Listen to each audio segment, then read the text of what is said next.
not someone from Hong Kong. And I guess we should have the second batch of questions. If you have any, please raise your hand.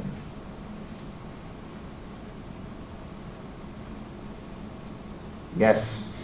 Well, I do have to introduce this guest to all of you. This is Dr. Tan Chiong, who recently completed his PhD at Cambridge. Yes, Chiong, your turn. Thank you, Pan Flector. Actually, just to connect the point that you mentioned, I know that also, when you talk about trans-regional history, I know that our first Finance Minister was born in Hong Kong as well. And now it's H.S. Lee, right? And how empire really connects, all the people and build nation states in this modern world. So considering that, do you think that not only Malaysia, maybe the Malay world and to all the guest speakers here, what are the efforts that you guys think we can do, not only from the educator's point of view to broaden our trans-regional history narrative telling, but also from us, the public? What can we do more in our own ways to broaden our horizon and to tell a broader narrative that connects the whole Southeast Asia and the larger world beyond?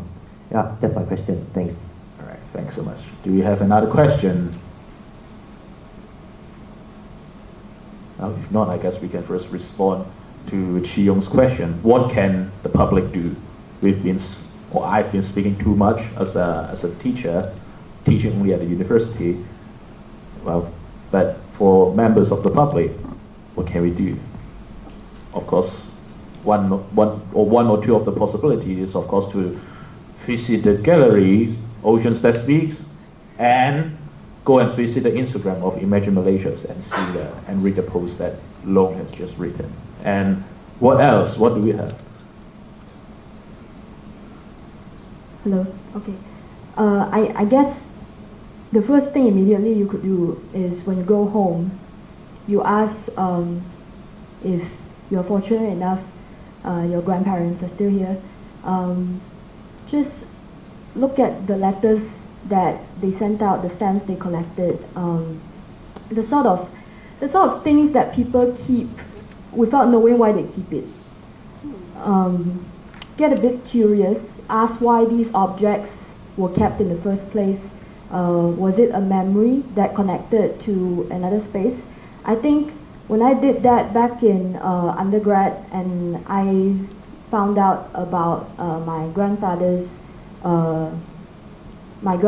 history, and he had this exercise book that had the word Sekolah Kebangsaan written on it, but inside were he turned it into it was literally a school exercise book for people to for students to practice their ejaan and tulisan.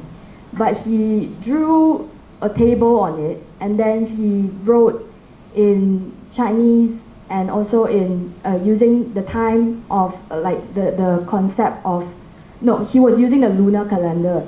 He wrote down the genealogy of the Loong family clan, and that dated back to 1887, and it had the time and birth when these people emerged into this world. So I guess that got me quite interested, and I realized the sort of how people materialize and transfer their memories from afar into a local form, an accessible everyday form object, is actually quite common but overlooked in our daily lives. And especially in a very plural society like this, we are so used to seeing things in 3 languages or more than 3 languages, but it's not common actually in many other places of the world. So I guess it's also to question what things are common to you or are usual to you now, and what things are you already used to that might be telling of the sort of world that we live in and the world that others don't inhabit. I think for now, explore and ask yourself a lot of questions.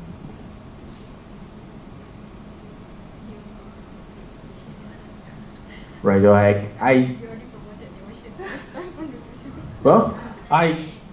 from what Loong has just said, I do think that paying attention to the many small details that you have around you or even at your home could be the first step that you can take.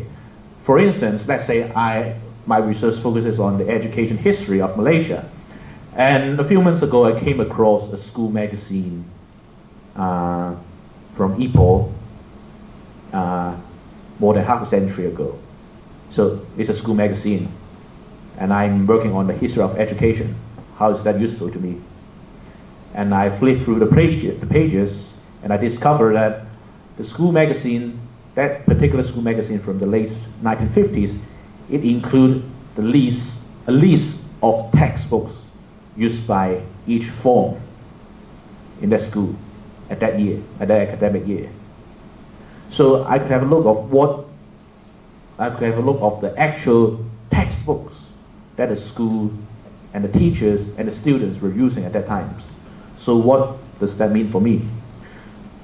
Let's say when I was going to Archive Negara or when I was in the National Archive in London, I've been seeing documents saying how British colonial officials during the 1950s, how they were trying to control or contain the inflow of Chinese language textbooks coming from not China, but from Hong Kong and sometimes Taiwan. So, and this was to contain the different political ideologies coming from other parts of Asia.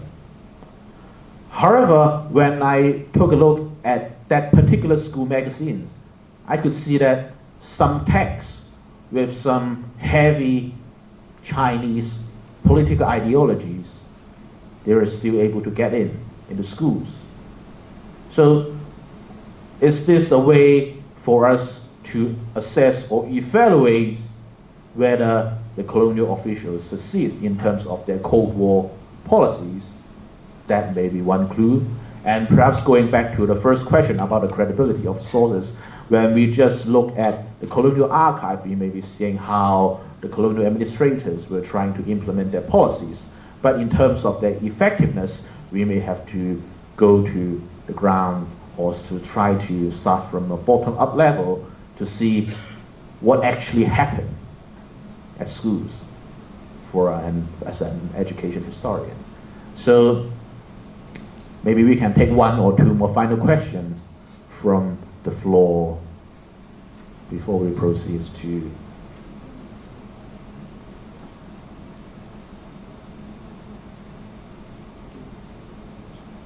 yes, of course, if you have any response, please feel free to just jump in. Or perhaps as the moderator, before we end our discussion here, one thing, or perhaps one challenging question, or one fun question, as a historian studying the history of history education in Malaysia, one fun question for me to ask would be, so now here we are now in 2025, you are all presenters or producers of Malaysian history from new perspectives. If there's one thing that you can add to the sejarah curriculum for Malaysian students, what would that be?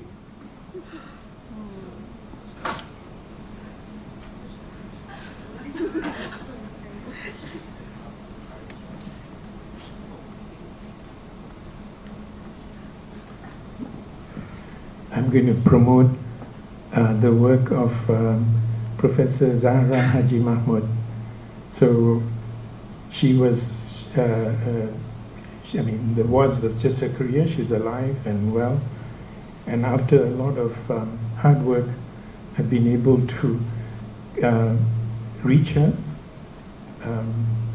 So she retired from geography from University Malaya in the 90s, I think, and then moved on to do work in environmental consultancy. So her work and research in geography is just remarkable because she has been thinking about terms like tanah air, the connection, tanah air, which in Malay is land and water, which comes to be used as a term for homeland, nation. But she used her geography training to return to better understanding the rivers and the seas and the connections, how you can't look at this peninsula or other parts of this region by not considering the relationship between land and water. So these are things that many scholars today find very familiar. It's part of the kind of environmental turn in scholarship around the world. So many people here, I'm sure, would be thinking about what the relationship between land and water is. But she's been doing this work for decades, long before this turn. And I'm not saying that she predicted the present times, but I think her work, even if it was a short essay, about Tanah Air, about the importance of rivers, river basins. When I spoke here about a month ago, I used a map by her which showed a different way of understanding the Malay Peninsula, this peninsula, by looking at the river basins. So then when you look at the river basins and you see the way in which people understood the world, understood their relationship to nature, and a type of naming that persists till today. So a lot of the names, except for many of the names that end with Jaya or like Subang Jaya, Petaling Jaya, and so on, which are all very post-independence kinds of terms. A lot of the naming of this country come from the older cosmologies, older ways of understanding a human being's relationship to nature, the water, the seas. So a short chapter or even a little definition about Tanah Air by drawing on Professor Zahra Mahmood's work would be very important. But it also helps to address some of the other questions that were raised. So we talk about colonialism and we talk about the kind of impact it's had and how do we negotiate that. Well, one of the major kinds of impact that colonialism has is the legacy of colonial thinking that many others have spoken about, Syed Hussein Alatas and so on us, on our governments, our politicians, our leaders, right?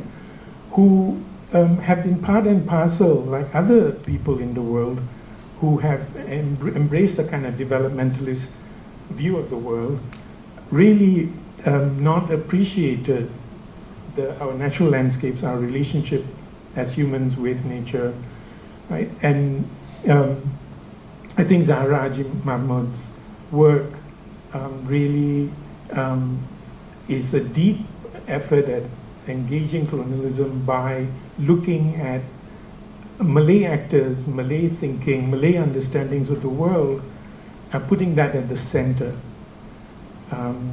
And for me, I think also back to the question about whether these kinds of efforts of broadening beyond nation states is valorizing, I think when we have such narrow, really colonial understandings of ourselves, it's very hard to appreciate what Zahra Haji Mahmood's work is about.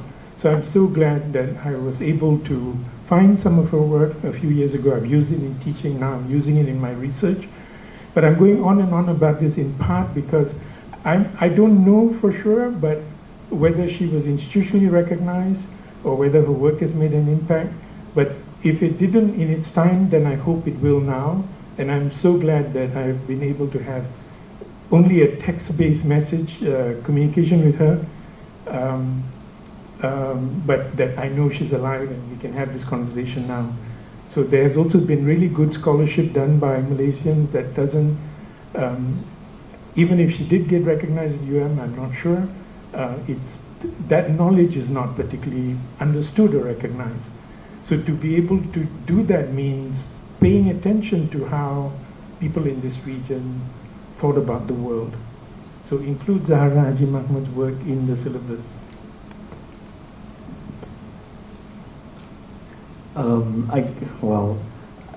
How do I talk about what? No, I'm just kidding. I guess one thing that, to be honest, I don't remember Sejarah in Scholar Kebangsaan that much. But I think one thing that I would probably like to emphasize as a concept that might be quite applicable and simple to understand, but also quite important to kind of like think about the kind of political and economic questions that pervaded like 19th and 20th century Malaya. It's just like expanding upon or like including the topic of land use, like about people's relationship with the land, because I think like in many ways, the use of land and like access to land has always been like the point of contestation for many different kinds of like historical narratives in Malaysia, like the emergency, plantations, kind of like the new villages and rural development. They all point to this notion of like people's economic livelihoods in relation to the land itself. So I think like just even expanding on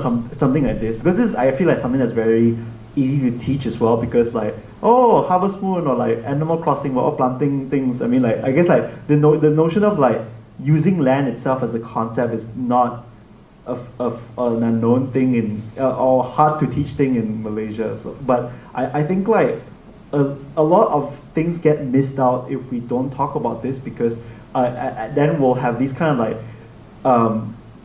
lofty, fluid battles between different political forces that don't really think about the conditions by which like these conflicts began in the first place, which is just about use over land. Turns out we are very profit-minded region altogether. We're from mining colonial towns to plantations to what else? And yeah, those two. But yeah, so that would be one of the things that I would like to propose. Okay, I want to make this quick because everyone's hungry now. So Allan, remind me, there are no footnotes, right, in our textbooks? Nope. Or very few. Yeah, very almost none. Yeah. He actually studied all of them, so he remembers. So I think the footnotes, right, need to be there. I think students definitely will look at it, but the sort of narrative left inside those textbooks become an authoritative version precisely because there are no references, direct references. There's only a bibliography at the end of each textbook. I think it really helps us to understand the sort of sources that the state has used, and this is not only the case in our country but in many other places, and to also consider what sources they have omitted. There's so many oral history projects done here in Malaysia, one done by our very own Dennis, who is documenting a KL oral history project, all accessible on Spotify and social media. So what I mean is, and there is also brilliant work done by Freedom Film Network, by of course the Malaysia Design Archive, and also Pusat Sejarah Rakyat. There is so much out there about the social experiences of people that are not known by school children. I think that is quite urgent because it paints a one-sided view of what the past was. So that would be my answer. Right, from the concerns of the students, I hope the footnotes will not be included in the examination.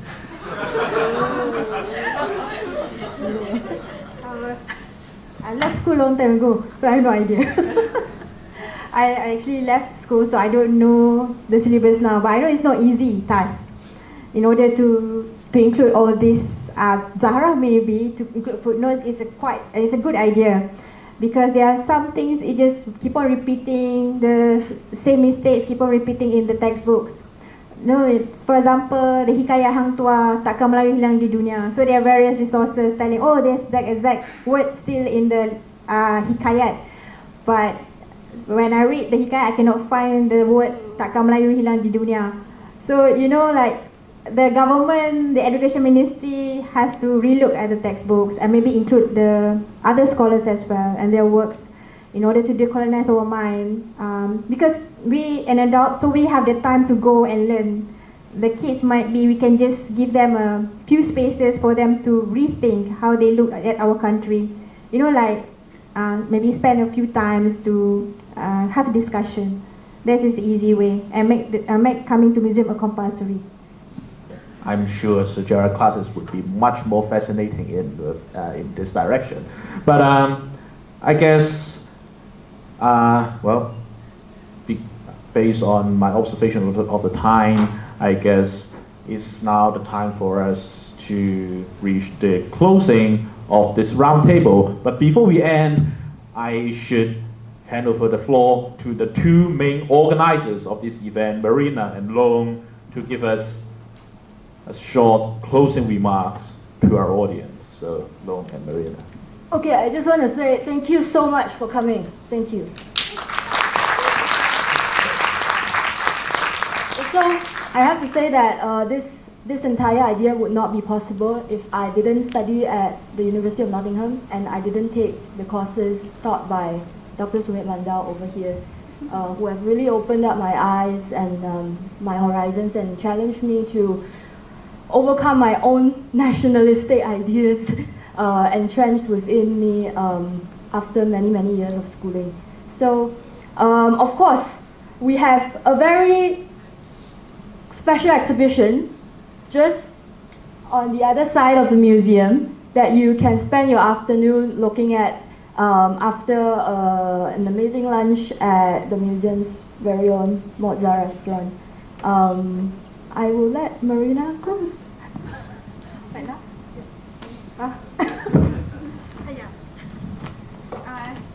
As always, I only read in paper lah. Okay, today marks the final day of Ocean Pacific exhibition, Islam and the Emergence of the Malay World. So finally I can sleep. I look forward to sleep today actually. There's so many talking, non-stop. Not from you guys. You guys are brilliant. Brilliant. It's just me. Really exhausted. Sorry.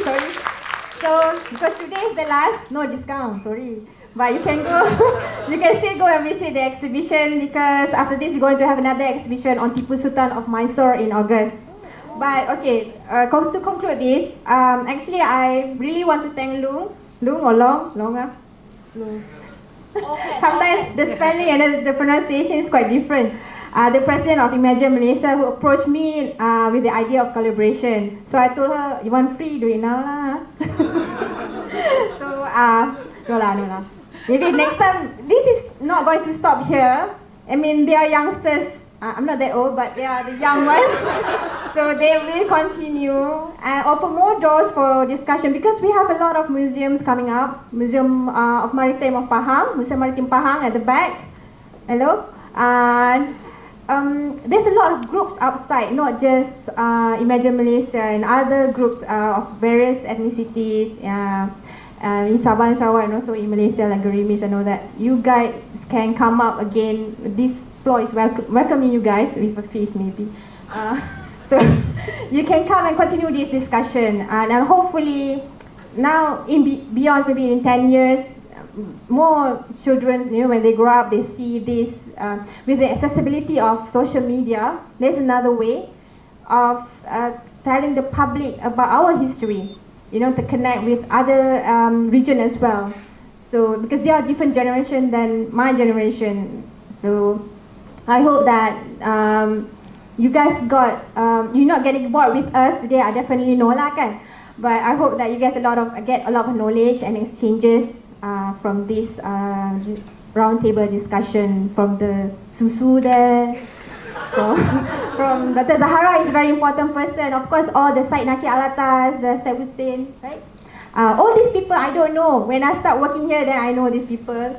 Then I start reading them. And of course, Loong work Imagine Malaysia. And I hope you guys continue working, giving back knowledge to the public. I know some of you are educators in the universities, so that you have your own platform.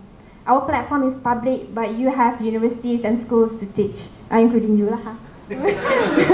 Yeah. Okay, that's all from me. Thank you for coming today. Welcome, sir. Thank you. Terima kasih semua.